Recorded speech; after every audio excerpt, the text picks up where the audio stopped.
क्या कभी ये सोचा है कि ये जो हमारी पृथ्वी है, हमारा ग्रह, क्या इसका भी कोई अंत होगा? मतलब जैसे हर चीज की एक उम्र होती है, तो क्या पृथ्वी की भी कोई एक्सपायरी डेट है? अगर आप ऐसे ही ज्ञान बढ़ाने वाले विषयों में दिलचस्पी रखते हैं, तो हमारे चैनल को सब्सक्राइब जरूर करें। हाँ, और इस वीडियो को लाइक करें और अपने दोस्तों परिवार के साथ शेयर भी करें। तो कहाँ से शुरू करें? पृथ्वी के जन्म से? हाँ बिल्कुल। ये कहानी शुरू होती है आज से करीब 4.5 अरब साल पहले।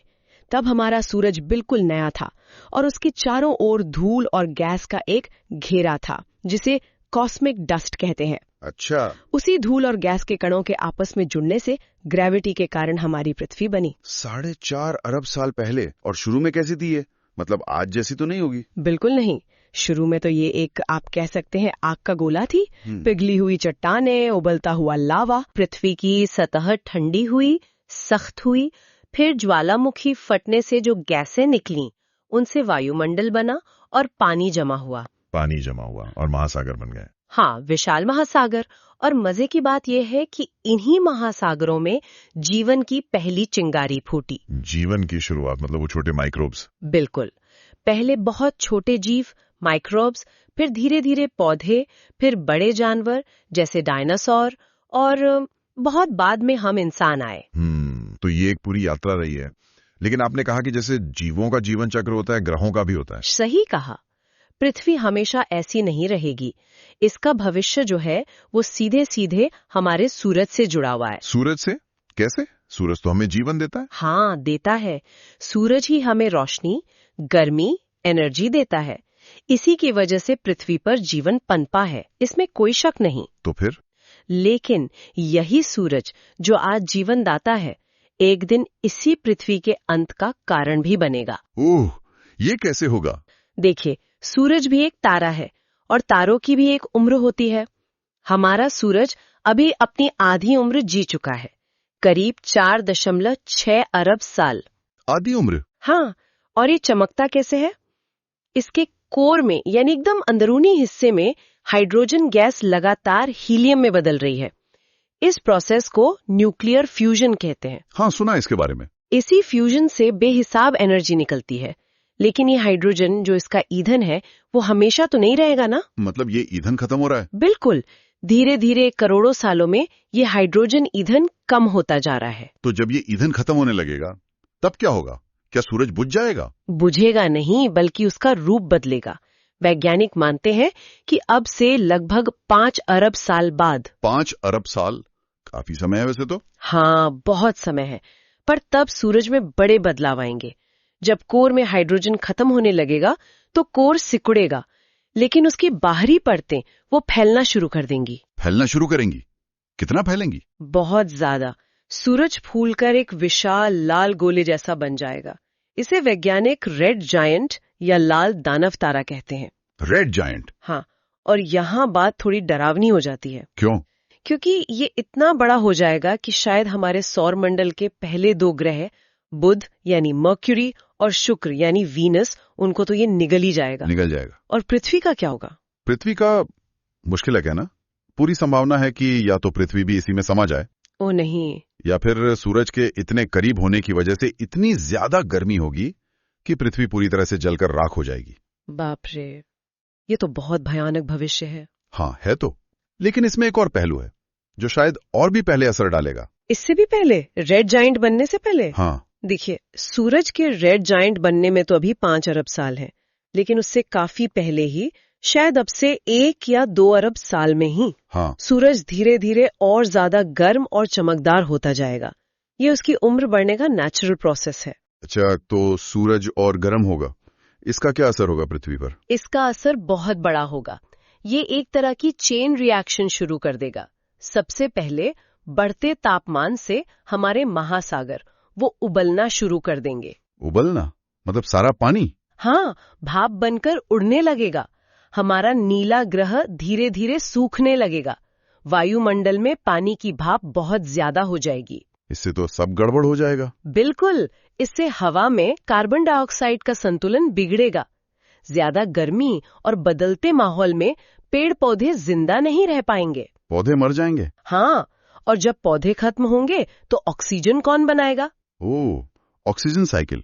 वो पूरी तरह टूट जाएगा, ऑक्सीजन खत्म होने लगेगी। बिना पानी, बिना ऑक्सीजन और इतनी गर्मी। हाँ, ऐसे हालात में पृथ्वी पर किसी भी तरह का जीवन, चाहे वो बैक्टीरिया ही क्यों ना हो, उसका बच पाना नामुमकिन हो जाएगा। मतलब जीवन खत्म हो जाएगा। हाँ, पृथ्वी एक सूखा, गर्म, वीरान रेगिस्तान जैसा ग्रह बन जाएगी, बिल्कुल वैसा जैसा आज शुक्र ग्रह वीनस है। वीनस जैसा? हाँ, तो असल में जिसे हम जीवन की एक्सपायरी डेट कह रहे थे, वो ग्रह के खत्म होने से अरबों साल पहले ही आ जाएगी। ये तो चौंकाने वाली बात है। मतलब ग्रह रहेगा पर जीवन नहीं? हाँ, ज्यादातर संभावना यही है। जीवन खत्म होने के बाद भी पृथ्वी एक चट्टानी गोले के रूप में शायद कुछ और अरबों साल तक सूरज का चक्कर काटती रहेगी। एक बंजर चट्टान सूरज के चक्कर काटती हुई। बिल्कुल। महासागर नहीं होंगे, वायुमंडल लगभग खत्म हो चुका होगा, बस एक बेजान पत्थर। क्या उस पर कुछ हलचल होगी, जैसे ज्वालामुखी? हो सकता है कुछ समय तक अंदरूनी गर्मी की वजह से ज्वालामुखी फटते रहें, जमीन की परतें जिन्हें टेक्टोनिक प्लेट्स कहते हैं वो हिलती रहें, लेकिन धीरे धीरे सब शांत हो जाएगा। और फिर सूरज का क्या होगा? वो रेड जायंट हमेशा रहेगा? नहीं, रेड जायंट अवस्था के बाद सूरज की बाहरी परतें अंतरिक्ष में फैल जाएंगी और जो उसका कोर बचेगा वो और सिकुड़कर एक बहुत छोटा, घना और धीरे धीरे ठंडा होता हुआ तारा बन जाएगा। उसे क्या कहते हैं? उसे कहते हैं व्हाइट ड्वार्फ, यानी सफेद बौना तारा। ये एक तरह से मरे हुए तारे का अवशेष होता है। ये बहुत कम रोशनी और गर्मी देगा। White dwarf. तो अगर पृथ्वी रेड जायंट से बच गई तो वो इस ठंडे, धुंधले व्हाइट ड्वार्फ का चक्कर लगाती रहेगी। एक ठंडी, अंधेरी, बिल्कुल बेजान दुनिया। ये सोचना भी अजीब है। पर एक सवाल मन में आ रहा है। पूछिए। क्या हम इंसान, क्या मानवता इस अंत से बच सकती है? हाँ, ये सबसे दिलचस्प सवाल है और इसका जवाब शायद हाँ में हो सकता है। सच में? कैसे? देखिए, अगर हम इंसान साइंस और टेक्नोलॉजी में तरक्की करते रहें, खास तौर पर स्पेस टेक्नोलॉजी में, तो ये बिल्कुल संभव है कि पृथ्वी के रहने लायक न बचने से बहुत बहुत पहले हम किसी और ग्रह पर अपना घर बना ले, या शायद किसी दूसरे तारे के पास पहुंच जाएं। किसी दूसरे तारे के पास? ये तो फिल्मों जैसा लगता है। अभी लगता है, लेकिन आज जो कोशिशें हो रही हैं, जैसे नासा मंगल ग्रह पर रोवर भेज रहा है, मार्स मिशंस, हाँ, या स्पेसएक्स जैसी कंपनियां इंसानों को दूसरे ग्रहों पर ले जाने का सपना देख रही हैं, इंटरप्लैनेटरी ट्रैवल का। और आर्टिफिशियल इंटेलिजेंस यानी एआई वाले रोबोट्स जो मुश्किल जगहों पर काम कर सकें, ये सब असल में उसी दिशा में पहले कदम है। तो ये तैयारी है भविष्य के लिए? एक तरह से हाँ, ये तैयारी है इंसानियत को पृथ्वी से आगे ले जाने की। हो सकता है भविष्य में हम मंगल पर बड़ी बड़ी बस्तियां, कॉलोनीज बसा लें। मंगल पर? या शायद हम दूर किसी आकाशगंगा, किसी गैलेक्सी में पृथ्वी जैसा ही कोई दूसरा ग्रह खोज लें जहां जीवन संभव हो। ये आसान तो नहीं होगा? बिल्कुल नहीं, चुनौतियां बहुत बड़ी हैं। अरबों किलोमीटर का सफर, सालों का समय, अनजान खतरे, लेकिन नामुमकिन भी नहीं है। तो मतलब पृथ्वी का अंत शायद हो, पर इंसानियत का अंत जरूरी नहीं? सही कहा। सब कुछ हमारी काबिलियत पर निर्भर करता है, हमारी सीखने की क्षमता, हमारी अडेप्टेबिलिटी, हमारी नई खोजें करने की लगन, इनोवेशन और आगे बढ़ते रहने का जज्बा, एक्सप्लोरेशन। तो अगर हम पूरी कहानी को एक टाइमलाइन पे देखें, एक बार फिर से। हाँ, बिल्कुल। करीब 4.5 अरब साल पहले पृथ्वी बनी। हाँ। फिर करीब 3 अरब साल पहले जीवन शुरू हुआ। सही। अब से करीब 1 अरब साल में सूरज ज्यादा गर्म होने लगेगा। हाँ, असर दिखना शुरू होगा। और 1.5 से 2 अरब साल में महासागर खत्म, जीवन खत्म। जीवन के लिए हालात नामुमकिन हो जाएंगे। हाँ। फिर आज से 5 अरब साल बाद वो रेड जायंट वाला फेज, जिसमें पृथ्वी का बचना मुश्किल है। और फिर उसके भी बाद 6-7 अरब साल बाद सूरज व्हाइट ड्वार्फ बन जाएगा, और अगर पृथ्वी बची तो वो एक ठंडी चट्टान होगी। बिल्कुल, ये है मोटी मोटी टाइमलाइन। तो ये सब तो बहुत दूर की बात है। हाँ, बहुत दूर, अरबों साल।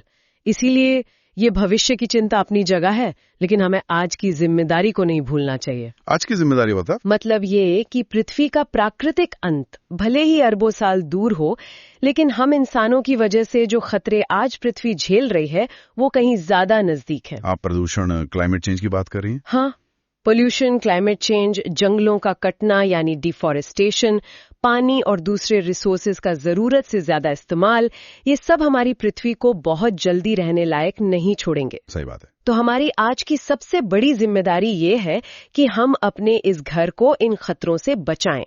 कोशिश करें कि यहाँ जीवन, इंसान और बाकी सभी जीव ज्यादा से ज्यादा समय तक आराम से रह सकें, फल फूल सकें। तो मतलब भविष्य की चिंता करें पर आज को भी संभालें। बिल्कुल, क्योंकि अगर आज ही नहीं संभला तो उस दूर के भविष्य तक पहुंचने का सवाल ही कहाँ उठेगा। ये बात तो है। तो कुल मिलाकर पृथ्वी का अंत तो तय है, पर अरबों साल बाद। हाँ। ये जानना एक तरह से अजीब सा सुकून देता है, पर एक सवाल भी खड़ा करता है। क्या सवाल? ये कि क्या हम इंसान उस दूर के भविष्य तक, जब सूरज हमें यहां से जाने पर मजबूर करेगा, तब तक टिक पाएंगे? क्या हम इतने विकसित हो पाएंगे कि कहीं और जा सकें, या हम उससे पहले ही अपने इसी घर को रहने लायक नहीं छोड़ेंगे? धरती शक्ति, क्या लगता है आपको? नीचे कमेंट सेक्शन में अपने विचार जरूर बताइएगा कि इस बारे में आपकी क्या राय है। और हां, क्योंकि आप वीडियो यहां तक देख ही चुके हैं, तो प्लीज जाने से पहले चैनल को सब्सक्राइब जरूर कर लीजिए। इससे आपको आगे भी ऐसे ही इंटरेस्टिंग और जानकारी वाले वीडियोस के नोटिफिकेशन मिलते रहेंगे। धन्यवाद।